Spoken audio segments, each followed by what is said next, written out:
Bienvenue dans cette nouvelle vidéo. On va parler de ce livre-là. C'est pas un livre hyper connu, l'Almanach de Naval Ravikant. Et j'ai pas envie de faire le même concept et résumé de livres qu'on peut voir habituellement. En fait, ce que je veux faire, c'est que moi, en fait, à chaque fois que je lis un bouquin, tu peux le voir grâce à ici, j'ai des petits marque-pages et sur ces marque-pages, en fait, j'ai des moments, des phrases que j'ai surlignées, des phrases que j'ai trouvées hyper importantes, comme tu peux le voir voilà, juste ici, si on la voit bien, ouais, on la voit bien. Ce sont pour moi le cœur de ce livre, ce qu'il faut retenir. Et chaque mois, par exemple, je relis tous les marque-pages que j'ai sur tous les livres que j'ai lus. Et du coup, dans cette vidéo, c'est exactement ce que je vais faire.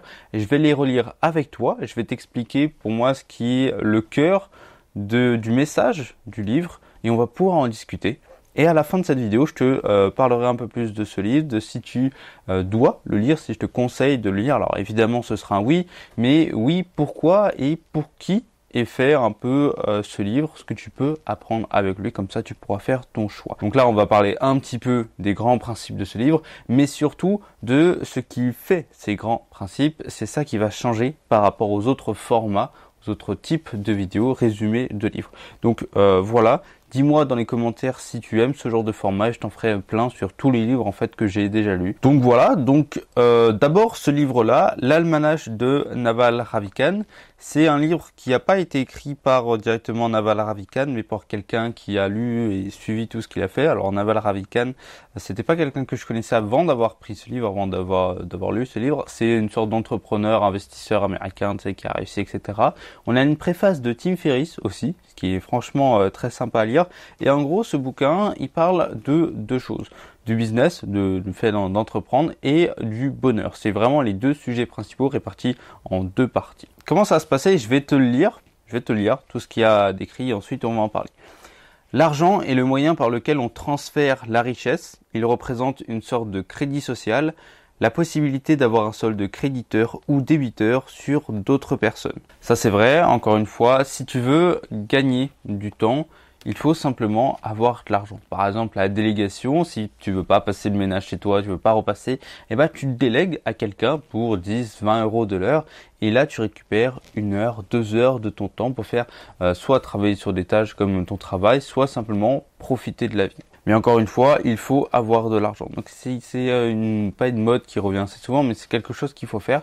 Quand ton taux horaire, par exemple ton travail, tu gagnes, je sais pas, 10 000 euros par mois pour aller 100 heures de travail, ça te fait à peu près, ça fait 100 euros de l'heure. Donc si tu as des tâches que tu peux déléguer qui te coûtent à peu près moins de 50 ou moins de 100 euros de l'heure, tu les délègues parce que du coup, tu vas pouvoir te concentrer ton taux horaire, ton temps à faire une chose qui va te rapporter soit plus d'argent, soit simplement pour gagner du temps. Ce que vous devez avoir en ligne de mire, c'est la richesse. Qu'est-ce que la richesse? Ce sont des actifs qui vous rapportent pendant votre sommeil. Ce sont des usines, des robots qui produisent des objets en masse. C'est le programme informatique qui fonctionne toute la nuit au service d'autres clients. C'est aussi l'argent conservé à la banque et qui peut être réinvesti dans d'autres actifs, d'autres entreprises. Et ça, c'est vraiment la définition de la richesse. Pour moi, c'est une partie de la richesse. C'est la richesse monétaire. C'est simplement ce qui va pouvoir produire encore et encore plus d'argent. Parce que les pauvres, ils échangent leur temps contre de l'argent, le métier le plus basique au monde. Et les riches, pour faire de l'argent, au lieu d'échanger leur temps, ils investissent de l'argent qui, du coup, va leur produire encore plus d'argent. Par exemple, acheter un robot, acheter une entreprise, acheter, je sais pas, par exemple, toi, cette vidéo YouTube là, c'est une richesse parce que je la fais une seule fois pour t'expliquer un peu les concepts de ce livre. Et ensuite, il y a peut-être 1 million de personnes qui vont pouvoir voir cette vidéo. Alors, il n'y a pas 1 million de personnes qui vont regarder la vidéo, mais déjà, s'il y a 100 personnes qui regardent la vidéo, ça veut dire que ça, j'aurais dû le répéter 100 fois aux autres personnes et ça aurait été vraiment très très long. Donc, la richesse, c'est créer quelque chose qui va marcher dans le temps et marcher tout seul. Tu le fais une fois et ensuite, ça marche encore et encore. C'est vraiment le principe même d'un investissement passif. La meilleure façon d'identifier votre savoir spécifique, c'est de suivre vos talents innés, de vous tourner vers ce qui vous intéresse et vous passionne profondément, pas d'aller faire une école pour apprendre le métier le plus recherché du moment, pas de choisir un secteur d'activité sous prétexte que selon les investisseurs, il aurait le vent en poupe. Et ça, en relisant ça, je me suis dit, mais tu vois, toutes les personnes qui disent fais du dropshipping, fais du SMMA, fais une agence IA, fais une agence OnlyFans, etc. toutes ces personnes-là te disent tout le temps de faire ça parce que ça marche. Et c'est pas du tout ce qu'il faut faire. Parce que peut-être que ça va marcher pendant 1 an, peut-être pendant 2 ans. Puis après, il y aura tellement de personnes dessus. Et toi, c'est pas forcément ce que t'aimes. Ce que tu dois faire pour vraiment travailler sur le long terme et kiffer ta vie, te créer ton propre métier, c'est de travailler dans un métier passion. Quelque chose qui te plaît, qui te passionne. Un sujet vraiment que tu peux traiter toute la journée sans problème pendant des dizaines d'années. Et c'est ce que tu dois chercher. D'abord ta passion et ensuite faire quelque chose en lien avec cette passion. Moi, j'ai 2 passions. J'ai la photo, la vidéo, la création de vidéos, ce que tu peux aussi retrouver sur YouTube, mais aussi sur mon autre chaîne. Mais j'ai aussi la passion de créer tout simplement un business. Ça, j'adore ça. Et donc, je les réunis sur 2 chaînes YouTube différentes. Une qui est là pour la vidéo et la photo, et celle-ci pour parler un peu business, création, etc., etc. Et ça va me permettre en fait d'avoir une activité pérenne dans le temps, pendant 5, 10, 15, 20 ans. Je vais toujours continuer à faire la même chose parce que simplement j'aime ça. Alors peut-être que c'est pas le métier le plus en vogue du moment, peut-être que c'est ce qui me rapporte, peut-être que même il y a un autre truc qui peut me rapporter beaucoup plus d'argent. Mais je m'en fous parce que j'ai envie de faire ça sur le très long terme et j'adore faire ce que je fais et tu devrais, je pense, faire la même chose. Un autre tweet très simple qui aurait mérité de figurer dans mon fil « Comment s'enrichir ?» Pour vous soustraire à la concurrence, soyez authentique. Si vous êtes en concurrence avec les autres, c'est essentiellement parce que vous essayez de faire la même chose qu'eux. Or, tous les êtres humains sont différents. Ne cherchez pas à copier. Si tu es dans la création de contenu, ça sert à rien de toujours vouloir faire le même concept des autres. Tu vois, il y a eu Antoine Blanco sur YouTube qui a fait une série de vidéos build-in public, tu vois, pour montrer comment il construisait, tu vois, améliorer son personal branding, etc. Et depuis qu'il a sorti 3-4 épisodes, je vois, j'ai dû voir 10 autres personnes faire exactement la même chose, un build-in public, montrer comment ils construisent leur truc, ils ont repris exactement le même concept. Mais quand tu vois d'où ça vient, ça donne moins de cachet. Il faut faire les choses un peu être soi-même, simplement. Que ce soit ta personnalité, ta façon de penser, ta façon d'être, et même peut-être des concepts. Tu vois, ce concept-là, je l'ai jamais vu sur YouTube. Bon, on va le faire et on verra bien ce que ça donne. Si vous ne détenez pas une portion du capital de l'entreprise, vous n'accéderez jamais à la liberté financière. Encore une fois, là, c'est simplement posséder des actifs qui vont travailler à votre place. La dernière forme de levier, toute nouvelle, est la plus démocratique. Elle correspond aux produits dont le coût marginal de réplication est nul. Cela inclut les livres, les médias, les films et le code informatique. Le code, c'est probablement le plus puissant des leviers qui ne requiert aucun consentement. La seule chose dont vous avez besoin, c'est un ordinateur. Inutile de demander la permission à qui que ce soit. Les produits réplicables à un coût marginal nul constituent la plus intéressante et la plus importante forme de levier existante. Encore une fois, tu crées une chose une fois et tu peux la dupliquer encore et encore. Ça peut être les formations, les vidéos YouTube, les contenus sur les réseaux sociaux. Et du coup, tout ça, ça va encore et encore marcher. Tu le crées une fois. Moi, toutes mes vidéos YouTube, je les crée une seule fois et ensuite elles marchent pendant des années et des années et des années. Elles peuvent faire 20, 30, 40, 50 vues chaque jour. Et pourtant, je ne les fais qu'une seule fois. Peut-être qu'il y a des vidéos, j'ai mis 5 minutes pour les tourner et au final il y a des personnes qui la regardent 2-3 000 fois. C'est vraiment absolument incroyable et c'est ça qui marche le plus. Alors pour une seule vidéo YouTube, c'est pas beaucoup, certes je te l'accorde, elle va pas faire des vues vraiment beaucoup. Il faut une quantité, il faut vraiment approvisionner ta chaîne en contenu encore et encore. Et moi c'est ce que je fais, 2 vidéos par semaine en ce moment. Ça me permet vraiment de créer beaucoup de vidéos, qu'elles soient vues plus rapidement. Et par exemple cette vidéo là, tu vas la regarder et puis tu vas dire ah j'aime bien et tu vas regarder une autre de mes vidéos YouTube, puis une autre, puis une autre, puis une autre. Et grâce à une seule vidéo YouTube, peut-être que j'ai fait 10, 15 vues, plus un abonné qui va regarder toutes mes vidéos pendant les prochaines années. Donc c'est énorme finalement. Vous ne deviendrez jamais riche en louant votre temps, évidemment. En tant que travailleur, vous avez intérêt à avoir autant de leviers que possible pour maximiser votre impact sans y consacrer plus de temps ni d'efforts. Dans le monde du travail, le fait d'avoir du levier peut vous permettre de produire 1000 ou 10 000 fois plus que quelqu'un d'autre qui en est dépourvu. Avec le levier, vos décisions pèsent beaucoup plus que le temps investi ou la quantité d'efforts déployés. Là encore, on est encore sur, par exemple, les vidéos YouTube créées et ça va marcher avec le temps. Les YouTube, c'est un immense levier sur le très long terme pour ton business. Éviter la ruine, cela veut d'abord dire éviter la prison, rester dans la légalité. Rien ne vaut la peine d'aller moisir dans une cellule. Quand on a de l'argent, du pouvoir, c'est le cas par exemple de Bernard Madoff ou tout simplement de tous les influenceurs qu'on peut avoir sur les réseaux sociaux. Mais le cas de Bernard Madoff est quand même très connu. Bernard Madoff, si tu le connais pas, c'était un très bon businessman, investisseur. Il avait plusieurs dizaines de millions d'euros, voire centaines de millions d'euros sur son compte en banque. Mais il voulait simplement plus. Et tu vois, il a voulu plus, il a voulu tricher. Il a fait ce qu'on appelle une pyramide de Ponzi. Donc voilà, il a arnaqué des centaines et des centaines de millionnaires, voire des milliardaires. Donc il a fait perdre énormément d'argent à tout le monde. Et du coup, il a fini en prison à cause de son arnaque. Il a purgé, je crois, une peine de prison à vie ou un truc comme ça. Enfin bref, c'était assez chaud. Et c'est dommage parce que il avait tout ce qu'il lui fallait dans la vie. Il avait tout simplement l'argent. Il en a voulu plus. Il a fait des conneries. Il a fini en prison. Donc, si tu veux quelque chose, sois patient et fais les choses légalement. Rentre pas dans l'illégalité, ça sert à rien. Ça va t'apporter que des emmerdes. Pour pouvoir l'emporter dans des jeux de statut, il faut nécessairement rabaisser quelqu'un d'autre. Voilà pourquoi vous devriez les bannir de votre vie. Ils ne feront que vous rendre hargneux et agressif. Vous serez engagé dans un combat perpétuel pour rabaisser les autres afin de vous rehausser, vous et ceux que vous aimez. Et ça c'est vrai, ça veut simplement dire que ça sert à rien de vouloir se comparer aux autres. Si tu te compares aux autres, tu veux simplement être meilleur que lui. Et lui du coup, moins bon que toi. Mais si toute ta vie ça se passe de comparaison, en fait, ça va être ça. Toute ta vie, c'est lui il doit être moins bon que moi, ou moi je suis moins bon que lui, et au final, tu vas pas forcément être l'homme le plus heureux du monde. Quelle est la première chose que devrait faire un jeune qui démarre dans la vie? Consacrer plus de temps à peser les grandes décisions qui vont influencer sur son existence. Au début de l'âge adulte, nous prenons 3 décisions capitales. Notre lieu de vie, notre partenaire de vie et le métier que nous allons exercer. Et grosso modo, si nous choisissons ça, ce sont des choses qu'on change très rarement. Il y a beaucoup de personnes qui habitent dans une seule ville de toute leur vie.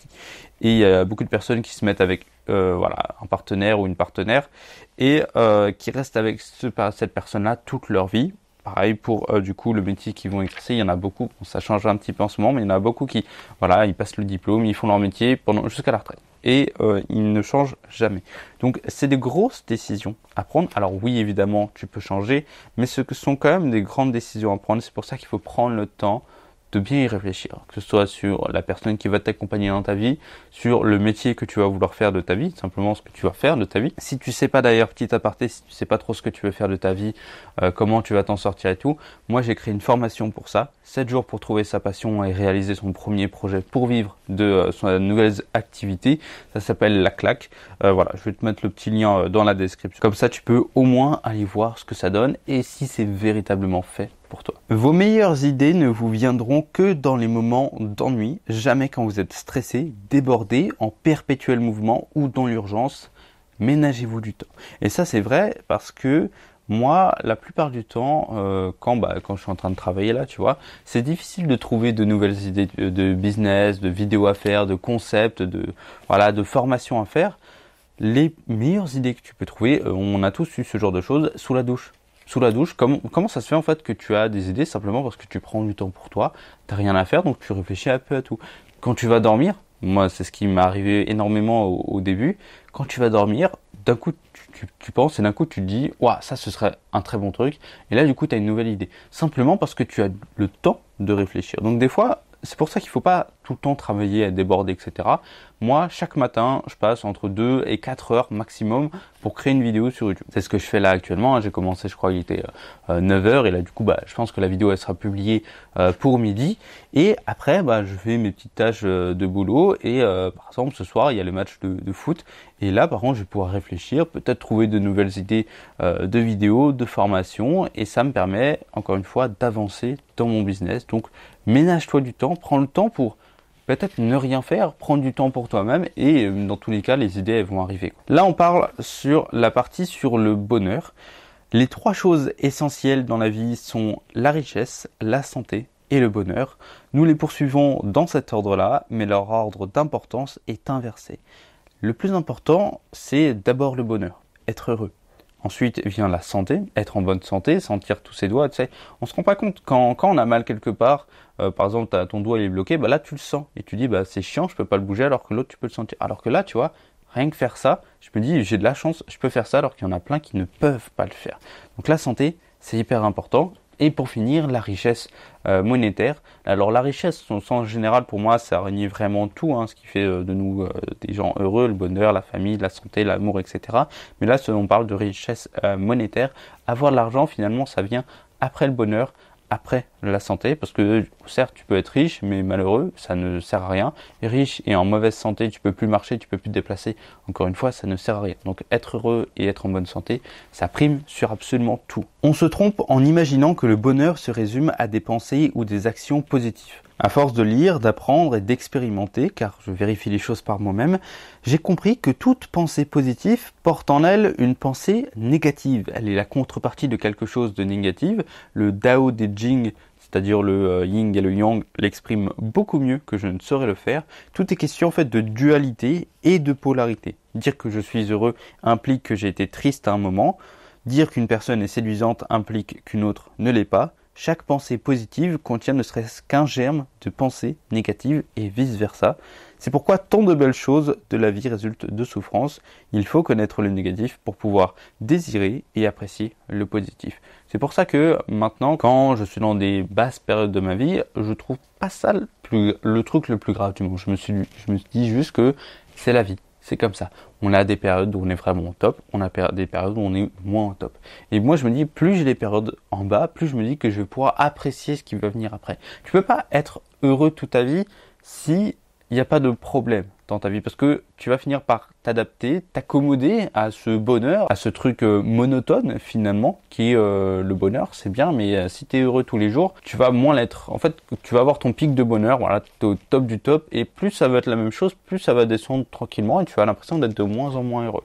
Moi, c'est ce que j'ai eu à la première fois que j'ai commencé à gagner de l'argent sur Internet, j'étais vraiment hyper content. C'était vraiment feu de joie chez moi, tu vois. Et là, par exemple, hier, j'ai encore vendu une formation et j'ai dit, ok, super, nickel. Et on s'adapte beaucoup trop à ça. Pourtant, on devrait aussi prendre du recul et se dire, j'ai la chance d'avoir ça et kiffer sa vie. Et moi, c'est ce que j'essaie de faire. C'est un exercice que j'essaie d'avoir. Pouvoir vivre de ce que je fais sur internet, de mes vidéos YouTube, de la vidéo, de ma passion, c'est quelque chose dont je devrais vraiment être reconnaissant chaque jour et j'essaie vraiment de le prendre en compte. Cette phrase, je l'aime bien, alors attention à tous les croyants. Et si cette vie était le paradis qu'on nous a promis et que nous étions en train de cacher? Cette phrase-là, elle résonne un petit peu.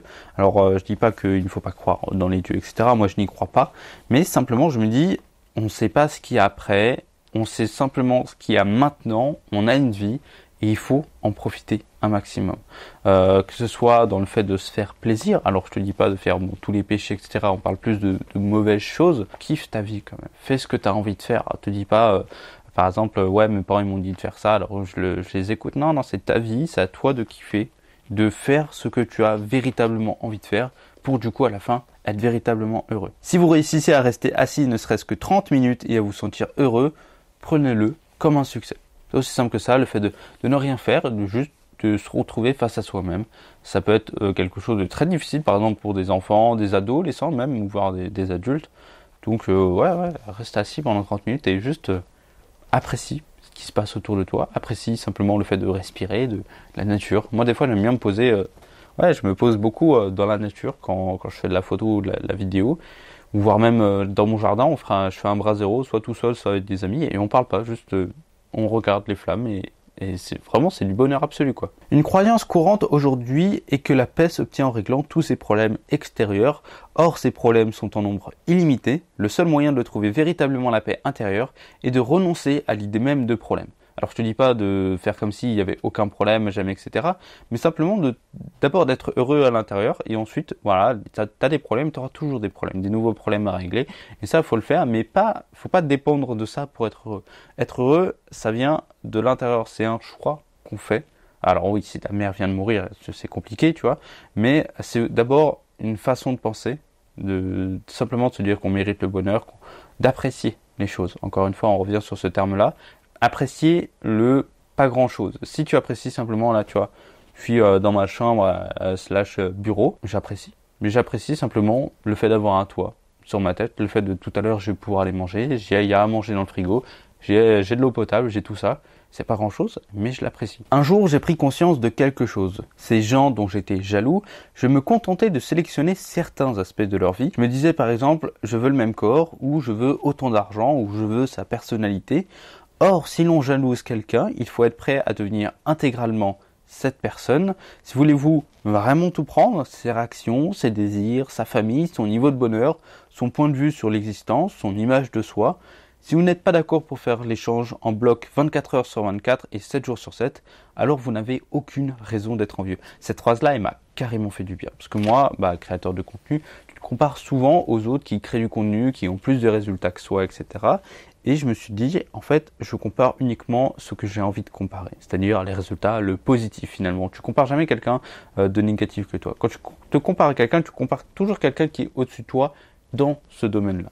Et donc, si tu veux vraiment devenir cette personne, avoir la même chose, soit tu te compares et tu fais l'échange en bloc, c'est-à-dire vraiment sa façon de penser, ses journées, sa famille, ses amis, son vécu, son bonheur, tu as tout échangé ou rien du tout. C'est aussi simple que ça. Et depuis que j'ai compris ça, moi je me compare plus. En tout cas beaucoup moins évidemment. Et j'arrive à me dire, en fait, moi je préfère être la personne que je suis plutôt qu'une autre personne. Et ça me permet encore une fois de moins me comparer et à le final d'être plus heureux. Dans le travail, entourez-vous de personnes qui réussissent mieux que vous. Pourquoi? Parce que ça va simplement t'inspirer, ça va t'aider, tu vas pouvoir faire plus de choses dont tu étais capable. Mais j'ai pas le temps, en gros, cela revient à dire ce n'est pas ma priorité.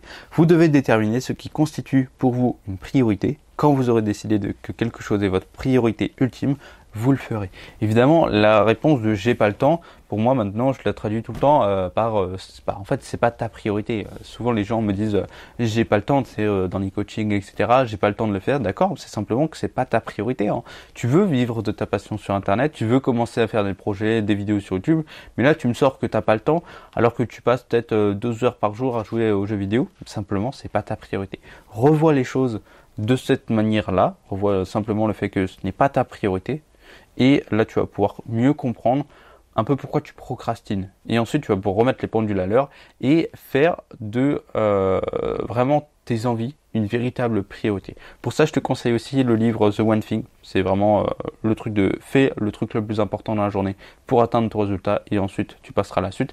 Moi, c'est exactement ce que je fais chaque matin. Hein. Chaque matin, je me lève, la douche, ensuite je fais mes habitudes quotidiennes et qu'est-ce que je fais juste après? La tâche la plus importante de la journée, c'est-à-dire créer une vidéo YouTube. Voilà, de 9 h à midi, hop, je fais la vidéo YouTube et une fois que c'est fait, j'ai fait le plus important de la journée qui va me plus rapporter et ensuite, je passe aux autres tâches, voilà, gestion client, etc., etc. Randonner, c'est méditer en marchant. Tenir son journal intime, c'est méditer en écrivant.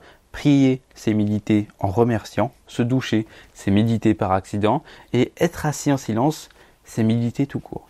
Oui, des fois, il faut simplement prendre le temps, encore une fois, prendre le temps pour soi. Pas s'ennuyer, mais ne pas être occupé. Randonner, tenir un journal intime, prier, se doucher ou être assis en silence. Ça te permet simplement de passer du temps avec toi-même, de réfléchir et de penser, pas d'être négatif, malheureux, etc., mais simplement de réfléchir, de prendre le temps et de méditer. Et méditer, ça nous rend simplement plus heureux. Et dernière phrase, comme le dit l'investisseur Charlie Munger, je crois que c'est le copain de Warren Buffett, si vous voulez trouver un partenaire digne, montrez-vous digne d'un partenaire digne. Si tu veux quelqu'un de bon, qui prend soin de lui, qui est sportif ou sportive, qui vraiment a des pensées positives, un mindset positif, un mindset par exemple dans un couple pour discuter, il faut que tu sois exactement cette personne-là.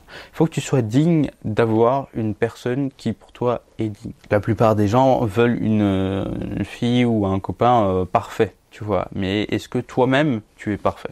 Tu vois, c'est ça qu'il faut essayer de comprendre. Ce livre-là, est-ce que je te conseille de le lire? Oui, évidemment, je te conseille de le lire parce qu'il a 2 aspects. Alors moi, je t'ai lu vraiment l'essentiel de ce livre, mais c'est toujours bien de lire les livres en entier parce que là, je t'ai donné les gros concepts. On est allé un petit peu plus dans le détail, les cœurs des concepts. Mais du coup, pour avoir toute la partie on va dire pratique de ces concepts, je te conseille encore une fois de lire ce livre. Pour qui il est simplement pour les personnes, si tu as l'impression d'être un peu comme moi, voilà, assez jeune, qui a envie de progresser dans la vie, que ce soit dans le business et aussi dans l'amour. Alors c'est pas un livre genre gourou, etc. Le mec il t'explique un peu sa vision de la vie, mais il ne te l'impose pas. Et ça c'est plutôt cool. T'as même pas besoin d'avoir forcément un esprit critique, juste tu lis et tu dis ouais, pas faux, ou ouais, ça c'est ouais, je suis d'accord. Donc c'est vraiment pour les personnes qui veulent s'améliorer dans la vie côté business et côté bonheur. Alors ça va pas changer ta vie, ça va simplement t'ouvrir de nouvelles portes. Après c'est à toi de les explorer et de faire en sorte que ça marche. C'est comme un peu pour la partie business, un peu les concepts de père riche, père pauvre, tu vois, posséder des actifs, faire travailler son argent, etc., etc. Donc c'est pour ça que j'ai bien aimé ce bouquin-là. Mais ouais, du coup, ouais, ce qu'il faut retenir de ce livre, posséder des actifs, c'est quelque chose qui va te rapporter de l'argent, quelque chose qui va marcher dans le temps, un programme informatique, des vidéos sur le long terme, etc. Et pour la partie bonheur, c'est simplement arrêter de se comparer. Le bonheur est un choix, grosso modo, et qu'est-ce qui peut te rendre heureux? La méditation, le fait d'apprécier ce qu'on a encore, et voilà, le fait ouais, ça parle des gens et tout, et de la richesse, du bonheur, de la santé. Donc c'est pas mal. Alors ce bouquin-là, tu peux le trouver dans la description. Il y a un petit lien qui va t'amener directement sur Amazon. Deux dernières choses avant de te quitter. Si tu veux du coup me suivre un peu dans mes aventures, que ce soit sur YouTube, les business, etc. Enfin, tout simplement voir ce que je fais dans ma vie. Je te partage tout ça dans mes mails, donc un petit mail par semaine ou de temps en temps. Voilà, c'est dans la description. Pour en avoir plus, il y a aussi mon petit groupe, j'ai créé un groupe Discord, je sais même pas si ça va marcher, s'il y aura quelqu'un. Mais en tout cas, si tu veux discuter en profondeur, tu peux aller sur Discord, on va discuter ensemble avec plaisir. Et puis voilà, si ce concept, tu l'aimes bien, tu as bien aimé m'écouter parler de ce bouquin-là et des points importants de ce livre-là, dis-le moi dans les commentaires, je te ferai d'autres vidéos sur d'autres livres. Donc voilà, c'était l'Almanach de Naval Ravikant et à plus tard.